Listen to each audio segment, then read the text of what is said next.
Mark, bouncing back to you, I personally have grown a remodeling business, a window business, and um, I say that because I would have been so hesitant to let anyone come into my company, and I'm sure I'm not the only person because look, if I'm gonna take this chance of being a partner in a business, I want to follow my own sword. I don't want somebody else to put that sword in me, right?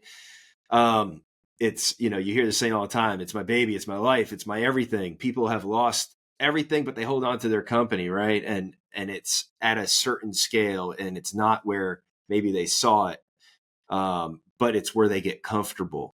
Now, somebody that has the ambition to grow, past that is going to look for outside resources, somebody like a Grosso University or some other consultants that are out there, there's a lot of good ones out there. But obviously we feel that Grosso is the strongest in the space.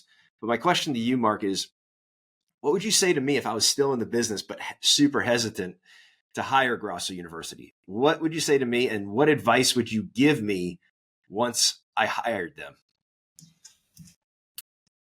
That's a good question. If you're asking me about Grosso, what advice I'd give to you? Well, I'd probably first have to do a little fact finding, figure out where you're at in your business. What's your sales team look like? What's the sales software? What tools do you have? What growth inspiration do you have?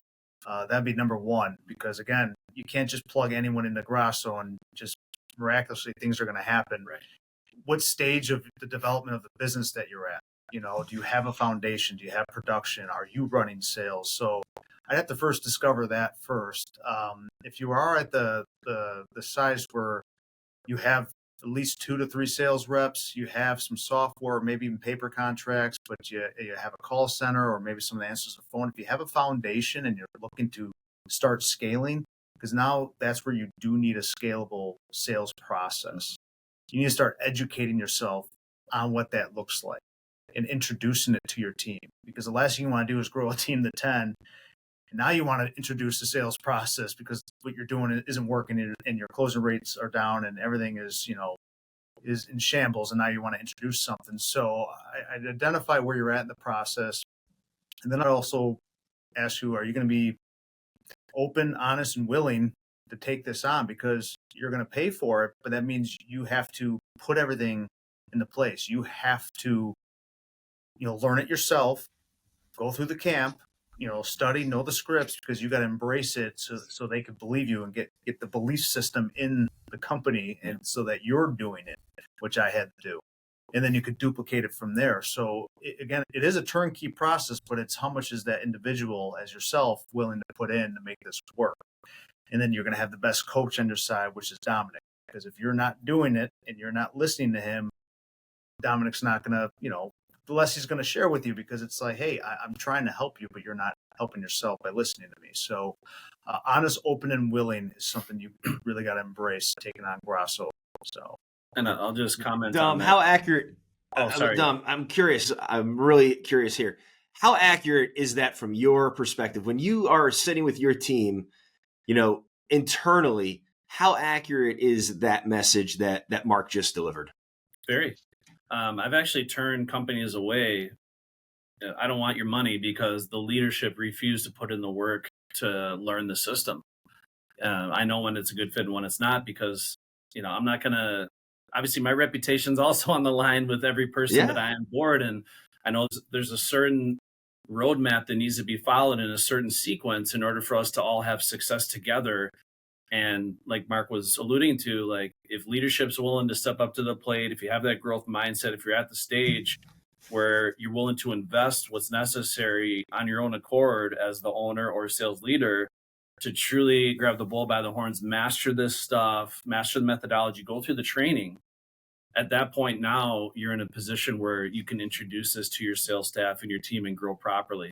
But until that happens, like I said, I constantly have to turn people away because the sales leaders themselves are not willing to learn new things. They're not willing to change their bad habits they formed throughout their entire lives or modify what they're comfortable with.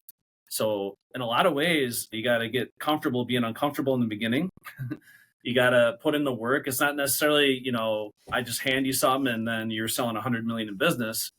Sometimes in the beginning, I like to call it as a path of resistance in the beginning, because it does require work. There's no sugarcoating it. Anything worthwhile is going to require a little bit of effort. But then once we get there together and I coach you the step of the way and that foundation's there, now it can be the easy work of all time. And I commonly preach this, that I got to the point in my career as a trainer where it was so freaking easy to duplicate and create $2 million sales performers. It was almost like cheating. I felt like I could literally print my own money. But that happened because I got to the point of mastery in the system and belief in the system where I was able to have that type of result.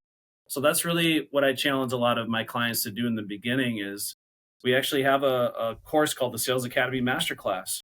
It's a 2-week comprehensive sales training where we take salespeople, owners, and managers through our whole methodology. We quiz them, we test them, we certify them.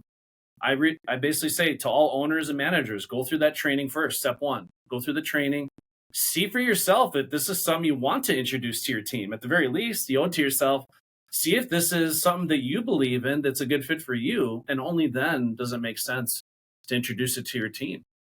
Once the owner and the leaders believe in what we're doing and they're bought in and they see the value, now you're better equipped to be able to grow and scale a team properly. So I love it. Well, guys, that is all we have time for today. So I want to thank you guys both for being on. This has been great. If you are living in the greater Chicagoland area and you want a fantastic option for your cabinets, your kitchen, then Mark, these guys are there for you, right? Absolutely. What's next? Well, I just want to comment on that because obviously I'm outside of his organization, but yeah. You will not find an owner that cares more about his team and his customers than this guy. So sincerely, wholeheartedly, if you are in the market for a new kitchen or new cabinetry, you want to have the kitchen of your dreams, make sure you call Redo Cabinets, because these guys, the Olsen brothers, him and his brother Greg, are two of the most genuine and caring individuals that I have the privilege of knowing. And I know that they feel that way about their customers too. So take advantage of that for sure. Yeah, they're an unbelievable option. Take a look at their website. I'll put a link with this video for them. This way it's easy to find because it really is a phenomenal option. I mean, you can't believe that it's just redone and not replaced and ripped out. And I mean, the delivery times were insane. It's like under a week, couple days, depending on the size, versus living in a construction zone. So pretty cool. And then Dominic, as always, it's been great. I look forward to doing the next episode with you as well with our next guest. But if there is anybody out there that's looking for a starting point on how to scale, level up, get to the next level, the guys at Grosso University is a fantastic start. Have a conversation with them, see if it's the right fit and if you're willing to put in the work. But as you guys know, I'm Greg Cummings, CEO of Power100. We're the only 100% third-party unbiased platform that focuses on the remodeling industry. If you like this and you want to see more productions, then visit our website, power100.io, as well as links to both of these guys' companies. And Grosso University and Redo Cabinets are very lucky to have you all at the helm leading the charge. So as always, power up.